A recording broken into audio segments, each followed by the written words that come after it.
20 जुलै 2026 वार सोमवार. आजचे राशी भविष्य. मेष राशी. नवीन कामाची सुरुवात, शुभ आर्थिक लाभाची शक्यता असू शकते. वृषभ. कुटुंबात आनंदाचे वातावरण, खर्चावर नियंत्रण ठेवा. मिथुन. कामात यश मिळेल, प्रवासांचा योग आहे. कर्क. आरोग्याची काळजी घ्या, संयम ठेवल्यास फायदा होण्याची शक्यता आहे. सिंह. मान सन्मान वाढेल, नोकरी व व्यवसायात प्रगती होईल. कन्या. महत्त्वाचे निर्णय विचारपूर्वक घ्या, शुभ वार्ता मिळू शकते. तुला.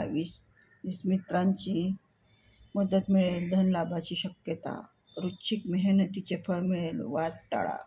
धनु. भाग्याची साथ मिळेल, आर्थिक कार्यालयात मन लागेल. मकर. अनपेक्षित खर्च टाळा, होऊ देऊ नका आणि खर्च कमी करा. वाहन चालवताना काळजी घ्या. कुंभ. जोडीदाराचे सहकार्य मिळेल, नवीन संधी मिळू शकते. मीन. उत्पन्न वाढण्याची शक्यता, मन प्रसन्न राहील. आजचा शुभ वार तुमच्यासाठी शुभ दिवस व शुभ कलर आजचा. शुभ रंग पांढरा. शुभ अंक 2. शुभ उपाय. भगवान शिवांना जल अर्पण करा आणि ओम नमः शिवाय हा मंत्र 108 वेळा बोला. रास आवडला असेल तर लाईक, कमेंट, सबस्क्राईब करा. तुमच्यासाठी खूप महत्त्वाची रास